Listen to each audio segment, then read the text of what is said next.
That's true. And I was literally surprised. I mean, I think first time when we went through this, sir's session was there in one of the programs. I just saw it and I thought कि मुझे पता नहीं कराना चाहिए नहीं, because now I am not of that age. I thought it that way. Sir का ये कहना है कि अगर 10 years से पहले पता चल जाए तो हम बहुत कुछ अपनी ज़िंदगी में चेंजेस कर सकते हैं, लेकिन 10 years से तो आई एम शायद ज़्यादा बड़ी बहुत हो गई थी, तो मुझे लगा कि I should not be going in for that. But then sir said कि अच्छा ठीक है, आज भी आपको कुछ चीज़ें पता चल जाए तो शायद कुछ फर्क पड़ जाए. So one thing when he started taking my brain mapping test, what he did, he जैसे भी उस बच्चे को बोल रहे थे तुम ऐसे हो तुम ऐसे हो, ऐसे ही सर ने मुझे बोला मैम आप पढ़ने में प्रॉब्लम होती है आपको, आप ना बड़े बड़े डॉक्यूमेंट्स नहीं पढ़ते हो, आप ऐसे करते हो आप ऐसे करते हो. When he started saying all these words I was like My God, that is true. जैसे MOUs आते हैं, I find somebody who could read for me. So he said, you're auditory.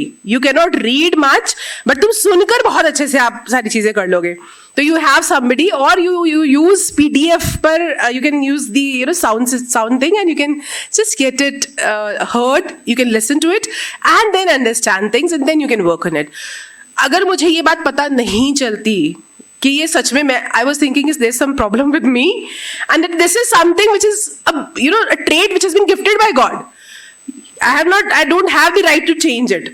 तो मेरे पास अगर ब्रेन का ऐसा ही सेटअप है कि मुझे काइनेसिक्स यानी कि मैं कर नहीं सकती हूँ या पढ़कर नहीं बोल सकती, इट इज ऑल ऑडिटरी. अगर मुझे सुनकर ज्यादा अच्छे से समझ में आता है, आप शायद I think teachers will be with me on this page that we always tell that being teacher I am just sharing that हम हमेशा कहते हैं कि हमारी क्लास में जो बच्चे होते हैं वो डिफरेंट स्टाइल से रीडिंग स्टाइल्स होते हैं या स्टडी स्टाइल्स होते हैं उनके, इसीलिए हम कुछ चीज़ें विजुअल दिखाते हैं, कुछ ऑडिटरी रखते हैं, कुछ करके वाले भी होते हैं. तो कुछ बच्चे करके सीखते हैं, कुछ करने वाले. अभी बाहर वी हैड सर हियर, तुहीन sir, he was saying ma'am आपको पता है हम बैठ नहीं सकते. ही यूज दीज वर्ड्स राइट.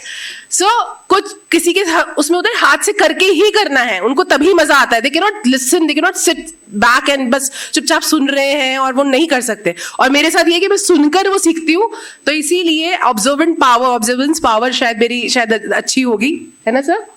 तो ऑब्जर्वेशन करके या सुन के मैं ज्यादा अच्छे से कर सकती हूँ instead of reading.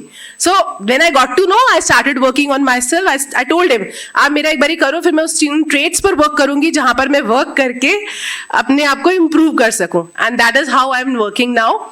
So hopefully there'll be a lot of difference in my working also perhaps, because अभी तक जो चीजें मुझे नहीं पता थी वो मुझे पता चली. Thank you so much Vikas sir, you've helped me out with that and I just invited him for this talk just because I had a personal experience with that. मैंने खुद से नहीं कराया होता तो शायद मैं बोलती पता नहीं ये कितना सच है कितना नहीं है, but scientifically it's true and it has worked for me, so thank you so much for that. Thank you.